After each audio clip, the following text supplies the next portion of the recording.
इस धारावाहिक की पिछली कड़ी में हमने पृथ्वीराज रासो में दिए गए विवरण के आधार पर राजा पृथ्वीराज चौहान की गजनी में मृत्यु होने के तथ्यों की चर्चा की थी, किंतु अनेक मध्यकालीन एवं आधुनिक इतिहासकार पृथ्वीराज रासो के इस विवरण को सही नहीं मानते।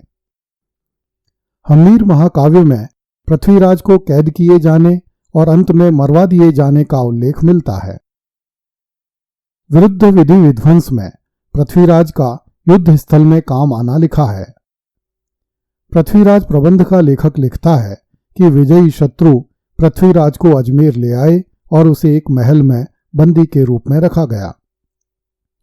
इसी महल के सामने मोहम्मद गौरी अपना दरबार लगाता था, जिसे देखकर पृथ्वीराज को बड़ा दुख होता था। एक दिन राजा पृथ्वीराज ने मंत्री प्रताप सिंह से धनुष बाण लाने को कहा ताकि वह अपने शत्रु का अंत कर दे। मंत्री प्रताप सिंह ने राजा पृथ्वीराज को धनुष बाण लाकर दे दिए तथा उसकी सूचना मोहम्मद गौरी को दे दी।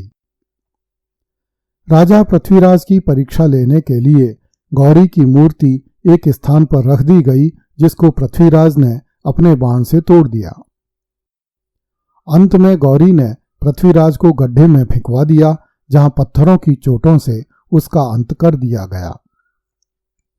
पृथ्वीराज चौहान के दो समकालीन लेखकों यूफी तथा हसन निजामी ने राजा पृथ्वीराज को कैद किए जाने का उल्लेख किया है, किंतु निजामी यह भी लिखता है कि जब बंदी पृथ्वीराज, जो कि इस्लाम का शत्रु था, सुल्तान के विरुद्ध षड्यंत्र करता हुआ पाया गया तो उसकी हत्या कर दी गई। हसन निजामी पृथ्वीराज की मृत्यु के स्थान का उल्लेख नहीं करता। मिन्हाज-उस-सिराज पृथ्वीराज के भाग जाने पर पकड़े जाने और फिर मरवाए जाने का उल्लेख करता है। फरिश्ता भी इसी कथन का अनुमोदन करता है। इलियट ने भी मिन्हाज-उस-सिराज तथा फरिश्ता द्वारा लिखे गए मतों को स्वीकार किया है। अबुल फजल ने आईने अकबरी में लिखा है कि राजा पृथ्वीराज चौहान को सुल्तान पकड़कर गजनी ले गया, जहां पृथ्वीराज की मृत्यु हो गई। उपरोक्त सारे लेखकों में से केवल यूफी और निजामी समसामयिक हैं, शेष लेखक बाद में हुए हैं। किंतु यूफी और निजामी पृथ्वीराज के अंत के बारे में अधिक जानकारी नहीं देते। निजामी लिखता है कि पृथ्वीराज को कैद किया गया तथा किसी षड्यंत्र में भाग लेने का दोषी पाए जाने पर मरवा दिया गया। यह विवरण पृथ्वीराज प्रबंध के विवरण से किंचित मेल खाता है। समस्त विवरणों को पढ़ने के बाद यह अनुमान लगाया जा सकता है कि पृथ्वीराज को युद्ध क्षेत्र से पकड़कर अजमेर लाया गया तथा कुछ दिनों तक बंदी बनाकर रखने के बाद अजमेर में ही उसकी हत्या की गई। इस अनुमान की पुष्टि पृथ्वीराज चौहान के उन सिक्कों से भी होती है जिन्हें मोहम्मद गौरी ने एक तरफ अपने नाम का खुतबा लिखवाकर फिर से जारी करवाया। ऐसा एक सिक्का अजमेर से मिला है। ईस्वी 1192 में चौहान पृथ्वीराज तृतीय की मृत्यु के साथ ही भारत का इतिहास मध्यकाल में प्रवेश कर जाता है। इस समय भारत में दिल्ली, अजमेर तथा लाहौर प्रमुख राजनीतिक केंद्र थे और ये तीनों ही मोहम्मद गौरी और उसके गवर्नरों के अधीन जा चुके थे।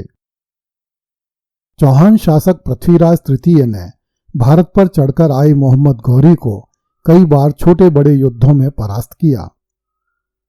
इतिहासकारों के अनुसार पृथ्वीराज वीर तो था, किंतु अदूरदर्शी भी था। उसने हाथ में आए शत्रु को कई बार जीवित छोड़ दिया। वह इस्लामी आक्रमणों की शक्ति एवं उनकी गंभीरता को नहीं समझ सका।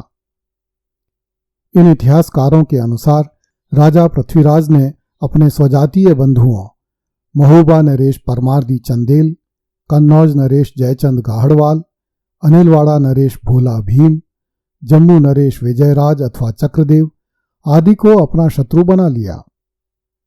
पृथ्वीराज का सेनापति स्कंद, मंत्री प्रताप सिंह एवं सोमेश्वर भी पृथ्वीराज के प्रति समर्पित नहीं थे। इन सब कारणों से ईस्वी 1192 में पृथ्वीराज चौहान मोहम्मद गौरी के हाथों परास्त हुआ और मारा गया। पृथ्वीराज चौहान का जीवन शौर्य और वीरता की अनुपम कहानी है। वह वीर, विद्यानुरागी, विद्वानों का आश्रयदाता तथा प्रेम में प्राणों की बाजी लगा देने वाला था। उसकी उज्ज्वल कीर्ति भारतीय इतिहास के गगन में ध्रुव नक्षत्र की भांति दैदीप्यमान है। आज 825 साल बीत जाने पर भी वह कोटि कोटि हिंदुओं के हृदय का सम्राट बना हुआ है। उसे भारत का अंतिम हिंदू सम्राट भी कहा जाता है। उसके बाद इतना पराक्रमी हिंदू राजा इस धरती पर नहीं हुआ। उसके दरबार में विद्वानों का एक बहुत बड़ा समूह रहता था। उसे 6 भाषाएं आती थीं तथा वह प्रतिदिन व्यायाम करता था। वह उदार मना तथा विराट व्यक्तित्व का स्वामी था। चित्तौड़ का स्वामी समर सिंह राजा पृथ्वीराज चौहान का सच्चा मित्र, हितैषी और शुभचिंतक था। पृथ्वीराज का राज्य सतलज नदी से बेतवा तक तथा हिमालय के नीचे के भागों से लेकर माउंट आबू तक विस्तृत था। जब तक संसार में शौर्य जीवित रहेगा तब तक पृथ्वीराज चौहान का नाम भी जीवित रहेगा। जिन पलोदय तथा खतरगच्छ गौरवावली में लिखा है कि राजा पृथ्वीराज की सभा में धार्मिक एवं साहित्यिक चर्चाएं होती थीं। उसके शासनकाल में अजमेर में खतरगच्छ के जैन आचार्य जिनपति सूरी तथा उपकेशगच्छ के आचार्य पद्मप्रभ के बीच शास्त्रार्थ हुआ। ईस्वी 1190 में पृथ्वीराज चौहान के दरबारी कवि कश्मीरी पंडित जयानक ने सुप्रसिद्ध ग्रंथ पृथ्वीराज विजय महाकाव्यम की रचना की। डॉक्टर दशरथ शर्मा के अनुसार अपने गुणों के आधार पर पृथ्वीराज चौहान योग्य एवं रहस्यमय शासक था। अगली कड़ी में देखिए, पृथ्वीराज चौहान की पराजय से उत्तर भारत में हाहाकार मच गया।